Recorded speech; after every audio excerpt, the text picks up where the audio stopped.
Bonjour toi. Oh, bonjour toi. Bonjour les filles. Bonjour Ambrosa. Alors, on répète ou on répète pas? Qu'est-ce qu'il fait? Il se débat avec la traductrice. Tu sais comme il est emmerdant. Il prétend que la grande scène du 2, ça n'est pas ça.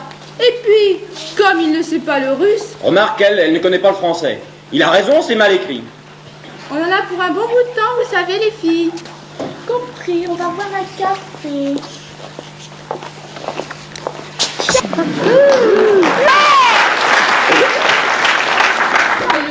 Canaille. Faire ça à ton meilleur ami. Vous avez été au conservatoire ensemble. Mais c'est ton mari, mon ange. Vous avez été à la mairie. Oh, ça c'est moins grave. Les bonnes femmes, on sait ce que c'est. Mais trahir à vos copains, tu es pourtant laid. Je me demande pourquoi tu me plais. Tu horreur des cabots. Oh ben merci, hein, lui, qu'est-ce qui t'a plu? Je ne sais pas. Il m'a surprise. L'honnêteté ni la confiance, je ne m'y attendais pas. Il savait tous les amants que j'avais eus, parce qu'on se connaissait depuis le conservatoire. Et quand il m'a dit je t'épouse, ça m'a comme paralysée. 2 ans je lui étais fidèle. Je lui repassais ses chemises, je lui faisais sa vaisselle. On n'avait pas un sou et tout était simple. Et puis, le soir, je lui reprisais ses chaussettes en écoutant parler des pièces que l'on monterait ensemble. Et puis, mon ange? Brusquement, un jour, alors que je l'écoutais parler, il me racontait Hamlet. Tu sais que ça m'a roté de monter un jour Hamlet. Il a toute une théorie là-dessus. Il m'expliquait la scène de la mer. Oh, comme toujours. Et puis, brusquement, j'ai compris qu'il y avait déjà des semaines que je m'ennuyais. Alors je suis descendue m'acheter des bas. Et le premier copain d'autrefois que j'ai rencontré, un garçon qui, lui, ne vous racontait pas du tout Hamlet. Après, j'ai recommencé à lui mentir. L'honnêteté, il faut être doué. Mais enfin, il a été ton amant pendant ces 2 ans. Ah oui, bien sûr. Sans cela, je ne serais pas restée. Mais même ça, tu vois, c'était trop grave. J'avais l'impression de jouer un rôle qui dépassait mes possibilités. C'est comme s'il avait voulu me faire jouer Jeanne d'Arc.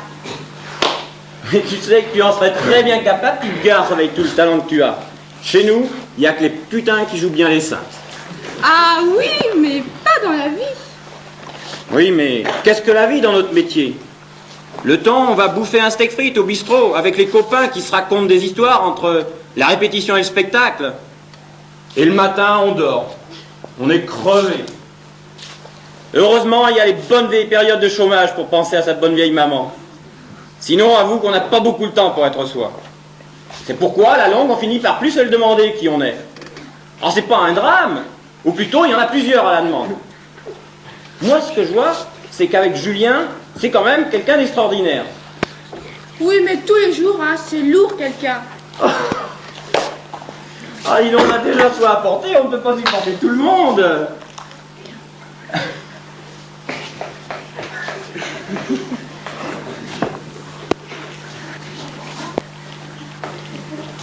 J'entends qu'il descend. À 6 heures, je passe chez toi. Je te jure que je te parlerai pas d'Hamlet. Petit salaud. Et tu dis que tu l'admires. Eh, ça n'empêche rien. Profondément, je l'admire. Non, pardon, j'aurais voulu parler à Monsieur Paluche. Eh ben, il est pas là, mademoiselle. Ah bon, ben, je repasserai alors.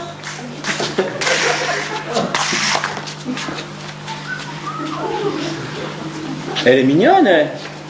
Une pomme sur 2 trinques. Vous, les hommes, vous êtes tous les mêmes. Vous adorez les pucelles et vous ne savez plus quoi en faire.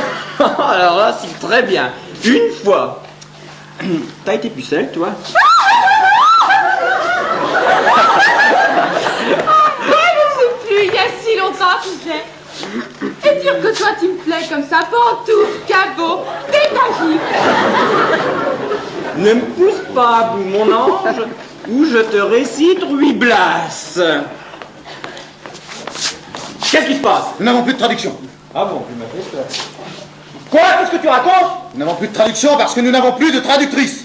Cette bonne femme qui vient on ne sait d'où, enveloppée de ses visons, prétendait m'apprendre le français. À moi, Paluche, elle, Madame Rochinokowski. Quand j'ai voulu lui faire reprendre poliment, en gueulant un peu, mais poliment, qu'elle écrivait en charabia, Elle s'est mise à me traiter de raciste.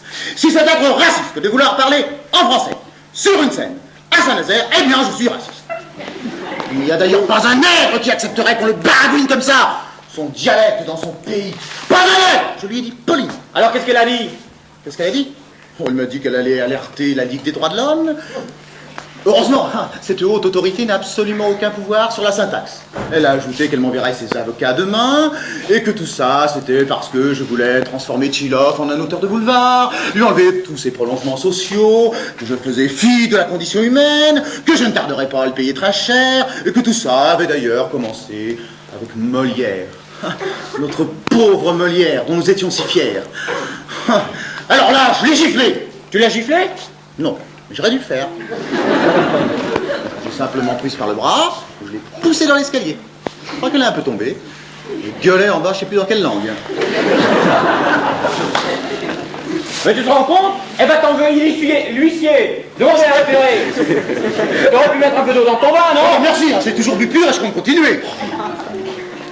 Tu changeais 6 phrases avant scène, sans scandale. Et anime avec du feu.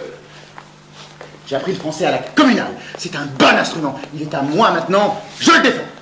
À ton âge, et quand on veut faire son trou comme toi, on compose. Merci. Tu vas voir tout le monde contre toi. Je n'ai pas envie de finir comblé dans un trou. Je n'ai pas tellement de talent. Personne ne me donne encore tellement de succès. Je n'ai pas un sou. Je monte le théâtre qui me plaît. Mieux le théâtre qui m'amuse. C'est même pas un principe, c'est une hygiène. Tu vas voir les 2 grands quotidiens du soir contre toi. Ils sont de la même boutique que cette bonne femme. Mais même avec les 2 grands quotidiens du soir contre moi, qu'est-ce que tu veux que j'en fasse? Les nouvelles, moi, ça ne m'intéresse pas. D'abord, le lendemain, elles sont vieilles. Tu es emmerdant. Oui, je suis emmerdant. Compose, je te dis, dans 10 ans, tu feras ce que tu voudras. J'ai 30 ans. Si je ne dois pas faire ce que je veux pendant 10 ans, pour y arriver à 40, j'en aurais perdu le goût. Vous, puissants, grâce à eux, je ferai enfin ce que je voudrais. Mais ce sera probablement, sans que je m'en rende compte, ce qu'ils auront voulu, eux. Mais enfin, tu sais dans quelle situation nous sommes? Mais très bien, c'est toi qui ne le sais pas. Je t'ai caché la moitié des dettes. Ah, ça c'est trop bête à la fin. Le goût du martyr, c'est un goût comme un autre. Mais on ne peut pas le partager. Toi, avec ta grande âme, astiquée tout le temps à bout de bras. Tu ne penses qu'à toi, c'est le secret des idéalistes, ça. Mais tu ne comprends pas que moi, pour ma carrière, j'ai besoin de ce rôle. C'est peut-être ma première vraie chance de faire du cinéma. Mais tu ne feras jamais de cinéma pour des théâtres. Il y a des gens qui adorent s'y ruiner. Je continuerai. Tu continueras seul. Oh, allez, allez, arrêtez tous les deux, hein, ne dites pas de grands mots. Tu m'éprouves, Roger, si je quitte Julien? C'est la meilleure, celle-là. Elle est vraiment bien bonne. Un sacré Rosard, hein. Une bonne blague, hein, ça détend l'atmosphère, hein. Ça détend l'atmosphère, hein.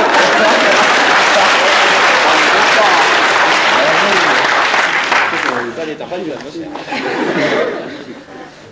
Bon, allez, les plaisanteries les plus courtes sont les meilleures. Allons boire un pot tous les 3. J'irai trouver la traductrice, je lui ferai mon charme bien connu. Au besoin, je me dévouerai, je lui ferai l'amour en charabia. Sacré Rosard. Ah là là, c'est pas la plus bonne, quoi. Allez, viens, hein. Ah, sacré Julien, beau petit couple de théâtre. Ça se dispute, mais ça s'adore. Allez, embrassez-vous à la barbe de l'amoureux de madame. Vous ne vous êtes pas séparés assez vite tout à l'heure quand je suis rentré. Oh bah tu sais, au théâtre, copain, j'embrasse aussi ta mère qui est de la baraque quand je la rencontre. Mais enfin, elle va rester plantée là longtemps, celle. Pardon, monsieur Paluche? Oui. Je suis venue vous voir, j'arrive de Châteaudun. Bah oui. Bon, allez, on descend t'attendre au bar du théâtre. Qu'est-ce que je peux faire pour vous, mademoiselle? Je voudrais faire du théâtre, monsieur. Vous êtes beaucoup de jeunes filles dans ce cas. Vous avez déjà travaillé? Non, jamais, monsieur. Je veux dire, vous avez travaillé une scène. Non, monsieur. Mais vous savez au moins une fable. Non, monsieur. Qu'est-ce qui vous fait croire que vous êtes destiné à faire du théâtre? Je ne sais pas. Je voudrais être une autre que moi. Plusieurs autres que moi. Vous avez lu cela quelque part? Non, je l'ai pensé toute seule. C'est très délicat, mademoiselle, de décourager quelqu'un. Bon, de l'encourager aussi, d'ailleurs. Je suis trop laide. Non. Je suis très maigre, mais je grossis un peu aux vacances. Mais il ne s'agit pas de cela, il s'agit d'une certaine aptitude à mentir. Au théâtre, tout le monde ment. Dans la vie, tout le monde ment toujours plus ou moins. Au théâtre, il faut savoir mentir pour rien. Ce qui est tout de même une étrange chose. Je voudrais essayer. Il me semble que je saurais mentir.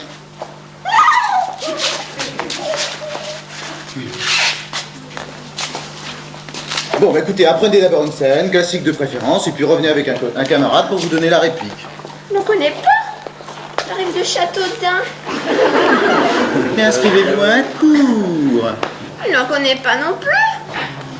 Vous pourriez peut-être m'en conseiller, hein? Mais cela aussi, c'est difficile, mademoiselle. Dans les cours traditionnels, on vous apprendra à faire des bruits. Dans les autres, toujours pas très bien réussis eux-mêmes, vous apprendront simplement leur tic. Vous savez, non, plutôt, vous ne savez certainement pas que je suis le fils d'une très vieille actrice, qui a eu une sorte de renom du temps du cinéma muet. Rita Perlidaval s'appelait. En réalité, elle s'appelait comme tout le monde, Paluche, comme moi. Bon, je crois d'ailleurs qu'elle n'était pas une excellente comédienne, mais elle sait apprendre aux autres ce qu'elle n'a jamais su personnellement. Tenez, voilà son adresse. Mais tout ce que je peux vous dire tout de suite, c'est qu'il n'y a aucun rôle pour vous dans la pièce actuelle. Oh, ce ne sera d'ailleurs pas une excellente recommandation. Nous ne nous sommes jamais beaucoup aimés. C'est votre maman? C'était comme on dit ma maman. Revenez un petit peu plus tard, mademoiselle. Bien, je repasserai alors. Au revoir, monsieur.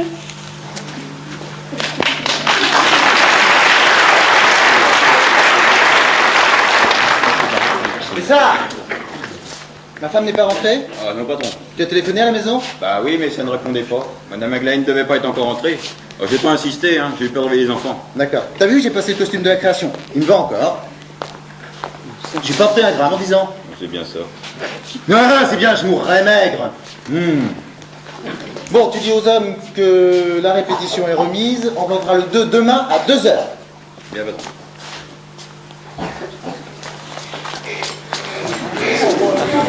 J'ai réussi à les coucher. L'Irlande à la première manche. Bravo, cela a dû être dur. Vous êtes triste. Je suis fatigué. Avec ce qui me restait, j'ai acheté des choses pour vous faire un bon petit repas ce soir. Comme cela, vous pourrez rentrer manger comme tout le monde. Il y en a aussi pour votre femme. Oui, ma femme ne rentrera pas, elle est partie souper avec quelqu'un. Vous avez réussi à manger, vous, à l'habitant de ce match France-Irlande? Ah non, pas encore. C'est une chance, vous mangerez avec moi. Je ne sais pas manger seul. Je vous ai aussi lavé et repassé un mouchoir. J'ai vu que vous cherchiez dans votre poche tout à l'heure et que vous n'en aviez pas. Et voilà. Passez, oui. Merci. Et comme il faisait un peu froid, j'ai aussi allumé un bon feu dans la cheminée. Une vraie maison. Quel luxe étrange. Ah, c'est bien dommage, ma chère grande bringue, Quoi? que je ne sois pas amoureux de vous. Bon, bah écoutez, je vais pas me changer.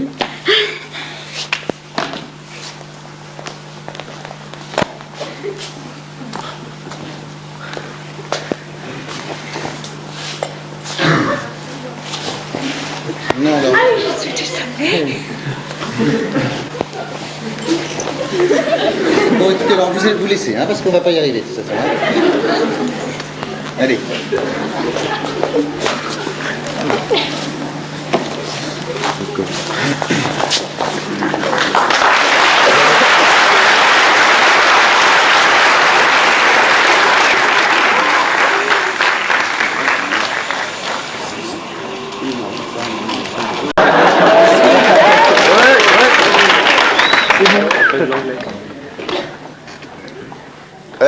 Donc vous me verrez tout petit, enfin c'est pas moi mais c'est pareil.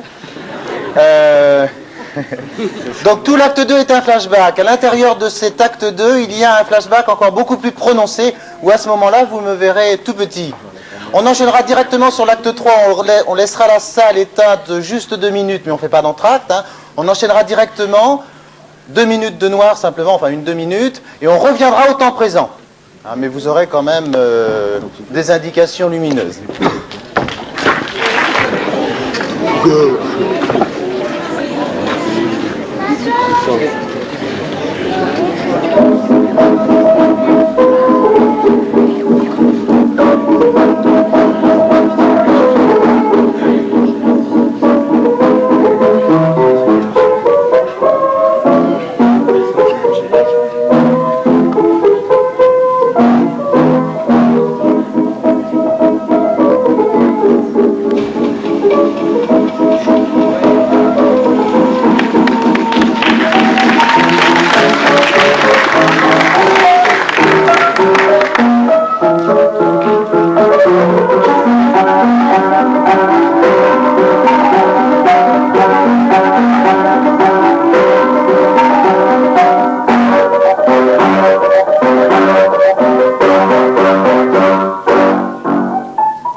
m'envoyer cette petite. Oh, elle est un peu provinciale, maladroite, mais obstinée. Ah, j'en ferai quelque chose. Je lui ai fait travailler Agnès. Oh, c'est la providence des dindes. Je respire dans cette atmosphère, je revis.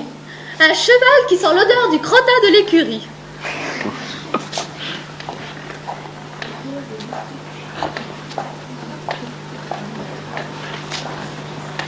Tu as remarqué que tous les théâtres sentaient les pieds? Je me demande pourquoi. J'ai longtemps cru que c'était les machinistes. Oh, et puis un jour, on m'a dit que c'était la colle des décors. Mon fils, pourquoi ne me fais-tu jamais jouer? Cela m'est difficile, maman. Un rôle de mère chez son grand-fils, qui s'étonnerait? Je commence à avoir l'âge, tu sais. Oh, mais une mère jeune encore, coquette, une mère restée très femme. Que penses-tu de mon petit chapeau? Pour être franc, je ne l'aime pas beaucoup. Oh, tu n'y connais rien, il est adorable. C'est la dernière mode. Oh, tu es comme ton père. Quand quelque chose me rendait jolie, cela le rendait furieux. Tu sais que lorsque je me suis fait couper les cheveux, en 25, une des premières, il est parti, il est retourné vivre à moi chez sa mère. Ah, malheureusement, il en est revenu. Ah, nous étions si bien tous les deux, toi et moi. Pourquoi ne fais-tu pas jouer? Je peux encore jouer les amoureuses, tu sais. Ça m'est difficile, maman. Oh, hier, j'ai rencontré Pelusco, Fouquet's. Il se fait un grand nom dans le cinéma maintenant. Ah, il tombe dans mes bras. Rita, ma Rita, toujours aussi jeune, mais tu as 16 ans. Oh, il exagérait. Mais il faut que nous travaillions encore ensemble. Hélas, on l'a appelé au téléphone et il n'est pas repassé par le bar. Oh, c'est affreux de ne plus rien faire. On est comme un pur sang qui piaffe à l'écurie. Oh, bien sûr, on m'a proposé une petite tournée de la Riézenne. Mais Rose Mama, naturellement, j'ai dit non. Je suis encore trop femme. Fais-moi jouer une amoureuse, tu dois bien ça à ta mère. Écoute, maman, tu sais que nous devons répéter. Fais passer la scène à ta jeune fille et puis je te demanderai de nous laisser travailler. C'est pas ma jeune fille, c'est la tienne. Elle te plaît? Comment ça va avec Rosa? Bien. Je terminais pour la réplique. Un garçon sur lequel je fonde les plus grands espoirs. Il est un peu maladroit, mais il est beau comme un dieu grec. C'est très touchant.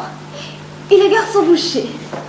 Des mains, mon petit, d'étrangleur, mais douce avec ça.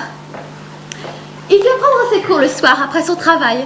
Bouleversant, n'est-ce pas? Et je lui fais travailler crayon. Tu l'écouteras, le petit protégé?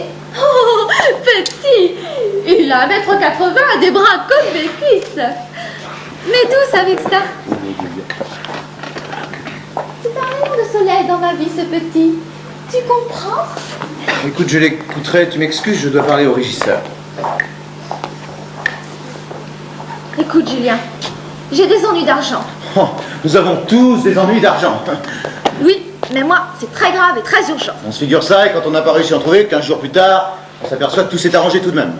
Cette fois, cela ne s'arrangera pas. N'insiste pas, je n'en ai pas. Il faut que je travaille maintenant. Fais-moi passer ta jeune fille, puis va-t'en. Fais ça. Tu peux nous faire planter le 3. Je suis ta mère, tu ne peux pas me renvoyer comme ça, je me suis toujours sacrifiée pour toi. Je t'ai donné ton moi. Oh, parlons-en de mon moi, une misère. Je fais ce que je peux. Reviens après la pièce, si ça marche, je verrai. Je ne peux pas attendre que la pièce passe. Moi non plus, et j'attends tout de même. Je n'ai pas pu payer mes machinistes et ils attendent. Eux aussi. Oui, mais moi je suis ta mère. Non, tu es devenu un vieux caissier très ponctuel que je ne vois jamais pour autre chose. Tu mens. Tu es mon petit. Mon tout petit. Vends quelque chose en train. Il me faut 25 000 francs tout de suite. Mais tu rêves. Ce garçon dont je t'ai parlé, il a volé dans la caisse de son patron. S'il ne rembourse pas tout de suite, il sera arrêté par la police. Qu'est-ce que tu veux que cela me fasse? Oh, à toi, bien sûr. Au contraire, tu serais trop heureux. Mais moi, je ne peux pas le perdre, j'en crèverais. Je t'ai menti, mon petit. Je suis vieille, très vieille. Et c'est le dernier homme que j'aurai. Va-t'en, maman! Ah, vous êtes là? Bon, vous avez appris quelle scène de l'école des femmes? Et Maxime. Allez-y.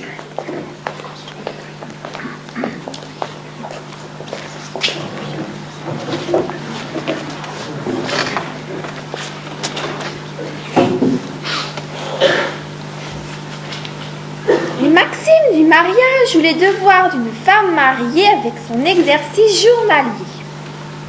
Maxime 1. Celle qu'un lien honnête fait entrer au lit d'autrui doit se mettre dans la tête, malgré le train d'aujourd'hui, que l'homme qui la prend ne la prend que pour lui. Je vous expliquerai ce que cela veut dire. Mais pour l'heure présente, il ne faut rien que lire. Oh, naturellement, il n'a pas du tout l'âge dans la réplique et ce n'est pas. Mais tu le verras dans Crayon, il est pourri de talent. Laisse-la continuer, maman. Maxime 2. Elle ne doit se parer qu'autant que peut désirer le mari qui la possède. Oh, elle est charmante.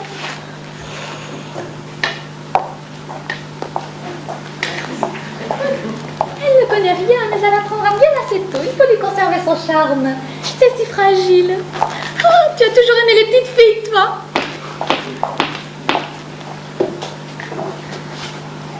Maxime 3. Loin ses études de yacht, ses os, ses blancs, ses pommades et 1000 ingrédients qui font des teints fleuris. À l'honneur, tous les jours, ce sont drogues mortelles. Oh, qu'est-ce qu'il y a? Ah, Molière, ça me rappelle ton père. La première fois que je me suis mis du rouge, il en a attrapé une jaunisse. Une vraie. Ah, j'étais toute rouge et il était tout jaune. Écoute, maman, laisse-la continuer. Maxime 4. Sous sa coiffe en sortant, comme l'honneur leur donne, il faut que de ses yeux elle étouffe les coups. Car pour bien plaire à son époux, elle ne doit plaire à personne. Oh, ton père, c'est ton père. À chaque fois que nous entrions dans un café, il me faisait une scène. Rita, ma perle! Rocher, mon amour, Rocher. Ma grande amoureuse, toujours aussi jeune! Vous connaissez, je te présente ma mère. Ah, t'es emmerdant, mon vieux. Rita et moi, on a fait je ne sais combien de castons d'Andromaque ensemble à ma sortie du conservatoire. Me cherchiez-vous, madame? Un espoir si charmant me serait-il permis? Je passais jusqu'aux lieux où l'on garde mon fils, puisqu'une fois vous souffrez que je vois, le seul bien qui me reste est d'Hector et de toi. J'allais, Seigneur, un moment pleurer avec lui. Je ne l'ai point encore embrassé d'aujourd'hui. Bon, vous avez toujours envie de faire du théâtre, mademoiselle? Oui, monsieur. Mes compliments, vous avez beaucoup de courage. Vous dites gentiment les maximes, mais cela ne prouve pas grand-chose. Écoutez, vous pouvez assister aux répétitions. Vous installez dans un coin, en coulisses. Vous apprendrez davantage en 10 jours qu'en mettant au point une scène pendant un mois dans un cours comme un numéro de cirque. Oh, écoutez-le comme il est vilain avec sa mère. Écoute, maman, nous allons répéter. Et mon jeune homme, tu l'écouteras? Je ne l'écouterai pas. Tu sais ce que tu es en train de me faire? Oui. Tu n'as pas honte? Si, mais pas ce que tu crois. Viens, mon chéri. Mon fils est un imbécile. Il se figure qu'il n'y a que lui qui fait du théâtre à Saint-Nazaire. Ah, heureusement, j'ai des gens de goût dans le métier qui font du vrai théâtre, pas de l'avant-garde miteux. Viens, mon chéri, tu es pourri de talent et je te jure que ça se saura.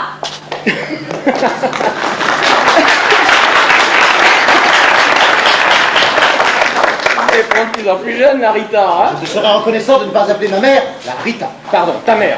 Oui, je suis le premier à le déplorer, mais c'est ma mère. Oh, tu es emmerdant, mon vieux. Oui, je suis emmerdant. On est d'autres gens évolués ici. Ta mère, j'ai traîné en province avec elle à 18 ans. Et pour moi, c'est une copine. Ce qu'elle fait dans la vie, là, tu as raison, ça ne me regarde pas. Mais c'est ça, le théâtre. On vend sa salade ensemble. On se sépare le soir. On se retrouve le lendemain. Bonjour, bonjour. On ne se pose pas de questions et on ne se juge jamais. Tu es comme un bout de bois planté au milieu de nous, là. C'est vrai ce qu'elle dit. On dirait ton père tout raide avec ses bottes dans sa tenue d'officier. Peut-être. Oui, mais lui, il est arrivé de Verdun. Voilà la différence. Il a voulu faire du théâtre, après tout. Pauvre papa, quand il s'est retrouvé là-dedans, tout d'un coup. Oui, je sais que c'est affreux et que ça t'a marqué pour la vie, ce coup de revolver qu'il s'est tiré. Mais ce qui vous est arrivé tout petit, il faut un jour le laisser derrière soi. C'est difficile. Bien sûr, c'est difficile. Mais nous sommes plus petits. Nous sommes plus grands non plus. Et il n'y a que les petites filles qui grandissent. Mais c'est ça. Pour vivre, il faut faire semblant. Et il n'y a pas que nous qui faisons semblant. Les juges font semblant. Les communistes font semblant. Et ils ont souvent moins de talent que nous. Je ne dois pas savoir. Au Dupont-Latin, le soir où on avait passé notre bachot tous les deux, et on l'avait raté. Tu voulais faire du théâtre, tu y croyais tout de même? Ce soir-là, Mais papa, c'était passé depuis longtemps. Et ça te paraissait une vie. Tu me parlais des nuits entières de Molière. Lui aussi, il se passait du rat tous les soirs. Il tenait cela pour un honneur. En un temps où on ne voulait même pas vous fourrer au trou comme tout le monde. Mais qu'est-ce qui t'est arrivé depuis? Ça t'a déçu? Tout déçoit. Se fariner la gaufre pour ne plus se voir, c'est un système de convention qui envoie un autre. Et pour vivre, il faut adhérer à un système de convention. Les pédérastes, les gros industriels, les pères de famille. Mais à quoi quand-il donc qu'ils jouent, sinon à cache-cache aussi?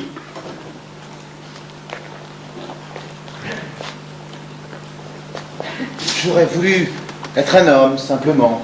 Dis-toi que de toute façon, c'est une chose très difficile. Tu peux les jouer 3 heures par jour, les hommes, les seuls vrais, ceux du répertoire. Tu crois que si on jouait nos vraies vies, ce serait plus reluisant que Shakespeare? Oh, pauvre chou. Va. Oublie-la, Carita. Tout le monde ne peut pas être le fils de la Sainte Vierge. C'est vrai, quand il redevient comme ça, il m'empaume. Et pourtant, Dieu sait si je le connais. On est chez nous ici. On se fait nos maisons. C'est dehors que c'est faux. Dehors, on traîne. Comment tourner dans une ville étrangère? Sur les 8 heures, on rentre dans nos toiles peintes. On se caresse, on se débine en pensant à autre chose, on se tolère. On fait n'importe quoi et on le laisse faire aux autres, parce qu'on sait que cela n'a pas d'importance. La vraie rigueur, c'est pour le soir, dans Coriolan.